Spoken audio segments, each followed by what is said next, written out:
Yo, what's up mga kaibigan? This is I2K po again. Ngayon nandito ulit tayo sa channel ni Pinas News Insider. At dito ulit tayo magbibigay ng komento at reaksyon. Samahan nyo ako guys, let's go!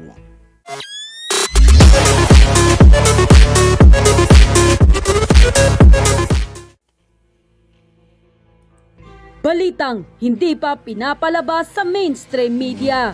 Isang magandang balita. Nagkaroon ng courtesy call ang pinakamayamang pamilya sa buong mundo kay President Bongbong Marcos na nirepresent ng isang royalty house of Saud na si Prince Faisal bin Farhal Al Saud, Minister ng Foreign Affairs ng Saudi Arabia. Ang katanungan ngayon, ano kaya ang layunin nito sa kanyang pakikipag-meet kay President Bongbong Marcos? At bakit kaya hindi ibinalita ng mainstream media? Oo nga hindi binabalita to sa mga mainstream media guys. Hindi natin alam kung bakit Siguro may mga personal talagang galit yung mga bias media sa ating Pangulo Ang pinag-uusapan nila sa publiko. Pero bago ang lahat, kung bago ka pa lamang sa aming channel, please huwag kalimutang mag-subscribe at i-click ang notification bell. Guys, sa lahat ng hindi pa nakasubscribe guys, mag-subscribe na po tayo dito kay Pinas News Insider. At huwag nyo rin kalimutan mag-subscribe sa aking channel guys. Okay, tuloy ulit natin. Para mas maging updated pa kayo lalo sa lahat pa ng bagong video na i-upload namin. At eto na nga mga kababayan, ang House of Saud o Al Saud ay isang dynastic name na binubuo ng salitang Al, meaning family of or house of, at dinudugtong ang personal name ng isang pamilya o ancestor. Sa case ng Al Saud, ang ancestor nila ay si Saud Eid bin Muhammad. Eid bin Mukrin ang tatay ng ika-18 century founder ng Muhammad bin Saud, ang ruling royal family ng Saudi Arabia. Ang iba ay may statement ang kanilang kayamanan na nasa network daw na 1.4 trillion US dollars o ang laki nun guys, US dollar pa, tas trillion. And then laki nun. Hanggang sa 1.5 trillion US dollar.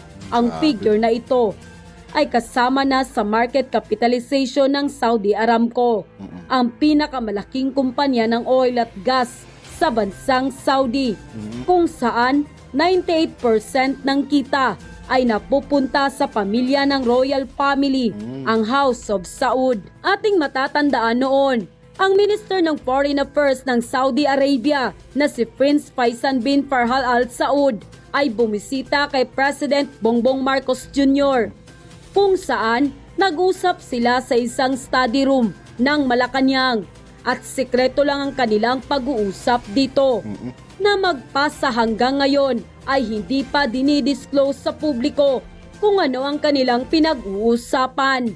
Hindi kaya ito isang pag-uusap ng dalawang pinakamayaman at makapangyarihang pamilya sa buong mundo, ang Marcos at ang House of Saud? Layunin kaya nito na mas matugunan palalo at mapaunlad pa ang buhay ng mga Pilipino? Ano sa tingin nyo mga kababayan ng inyong kuro-kuro patungkol sa balitang ito? I-comment nyo naman sa baba para malaman namin kung ano ang inyong opinion patungkol dito. Samantala, labis namang humanga ang ating mga kababayan at hindi na napigilan ng kanilang mga sarili na magbigay ng kanilang reaksyon at komento kaugnay sa balitang ito. At ayon pa sa kanila, wow, walang ibang president na nagawa ng ganyan na bisita ng hari ang bansang Pilipinas. Nakakatuwa naman, lalo na't andito kami sa Saudi Arabia.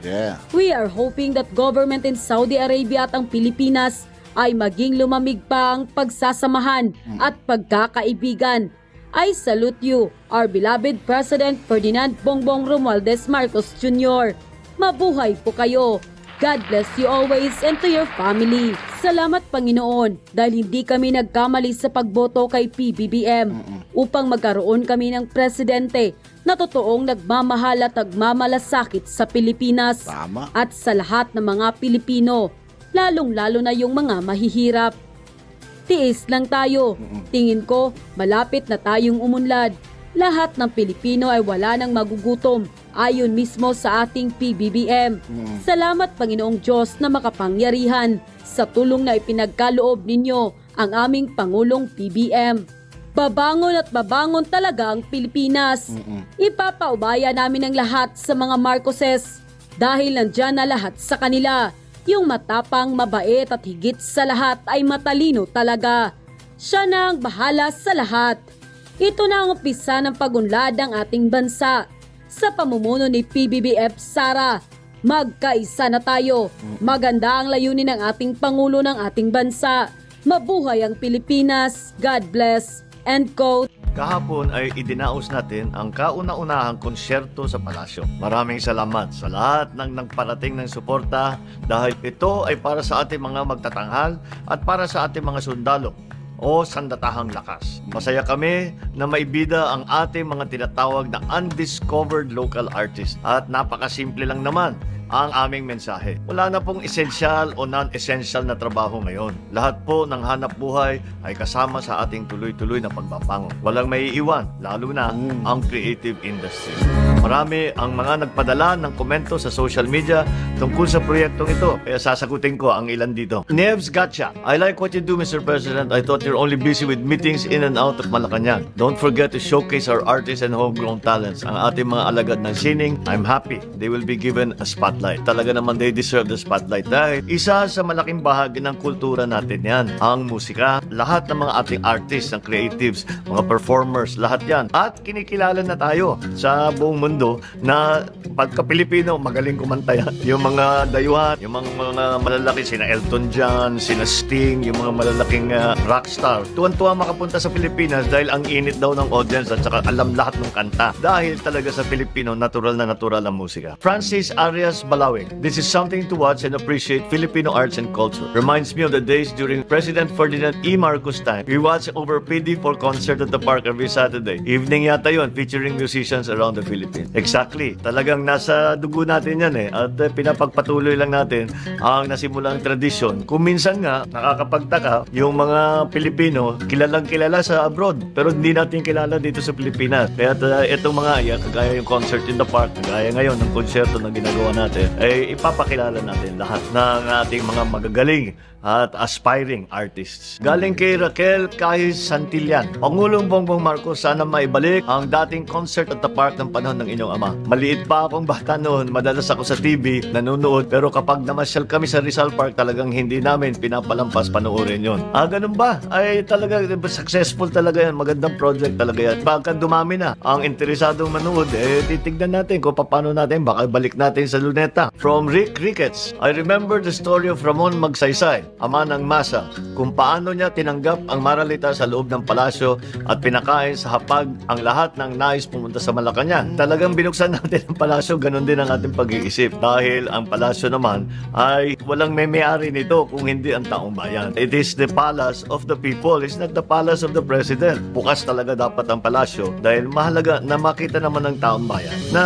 ang ito ay pag-aari ng bansa at hindi pag-aari kahit sinong tao. From Rebs Rumbawa de la Cruz, Lola Meldy and Lolo Andy loves music. Aba, kilala ito, ilan lang tumatawag sa father ko ng Andy. They like listening to musicians play the harp and the piano. If I am not mistaken, Lola Meldy was good in playing the harp. I remember there was a big harp and grand piano at the guest house, Auntie Irene's guest house, in my hometown of Sarat, Ilocos Norte. Mother ko lalo, ay hindi siya tumutugtog ng harp. Ang tinutugtog niya piano at saka kumakanta siya. Pero siya talaga ang influence sa amin kasi nung lumalaki kami, basta sa bahay, laging may music dahil sa mother ko. Lagi kang pinapakanta, matuto kayong tumugtog ng instrumento. Ang talagang hilig sa music namin lahat, galing sa mother ko. Mahilig po ba sa musika ang father nyo? Oo. Ang paborito niya si Nat King Cole. Yan, pagka narinig na niya yung Nat King Cole, sasayawin na niya yung mother ko. Yun ang paborito nilang dalawa. Ano ang mga favorite music genre nila Sandro, Simon, and Vincent? Madali ito. Sandro House, Simon Blues. Vincent, napupunta sa rock napupunta sa pop rock. Ngayon, siyempre, iba-iba yung taste namin, so lagi kami nagdidebate. Pero masaya lagi ang usapan tungkol dyan. Ano ang sinabi ni Czech Prime Minister nang huminto siya para makinig sa bandang Kawayan. Dahil ang tinutugtog ng banda ay isang kanta na galing sa kanila sa Czech Republic. Kaya sabi nila, na alam pala ninyo ito. Pero ang ginawa namin, ang tumutugtog yung mga native na instrumento. Ano ang theme song ninyo ni First Lady Lisa? Madali yan. Moonlight in Vermont. Paano kayo nag-celebrate ng inyong 30th anniversary? Ay kinumbidahan namin lahat ng mga nandun na original na nasa kasal talaga namin. Karamihan ay nakapunta naman talaga. So quiet lang kami, nandun nag-dinner lang kami sa bahay. Memories, mga ganun, kung ano yung pinagdaanan namin. Nagdidebate kami kung bakit ang anniversary bakit sinasabi para sa babae. Bakit anniversary ko rin na yata? Sabi ko bakit hindi kasama din kami mga lalaki. Pero mukhang wala. Talo ako sa debate. Mga pambabae talaga yung anniversary.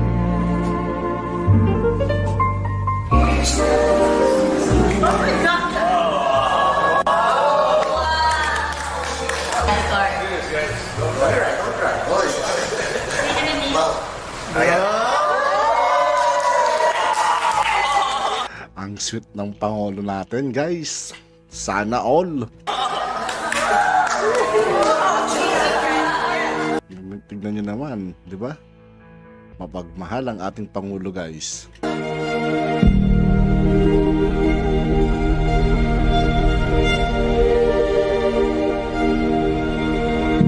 Ang musika ay lengguwahe ng nagbubuklod ng sangkatauhan. Magkaiba man ang lahi na pinanggalingan, ito ay nagbibigay inspirasyon at pagkakakilanlan. Umubukaw sa ating damdamin, makabayan, pinukulayan ang buhay ng mga nag-iibigan o kakabal ng anumang ating pinagdadaanan. Muli, mahalin natin ang ating kultura at sining at saludo po tayo sa talentong Pilipino. Sama-sama tayong umawit tungo sa isang bagong Pilipinas. At yun na nga mga At yun nga po, dito po nagtatapos ang ating reaction video. Muli, ako po si I2K. Maraming salamat sa patuloy na pagsuporta. Yeah, peace out.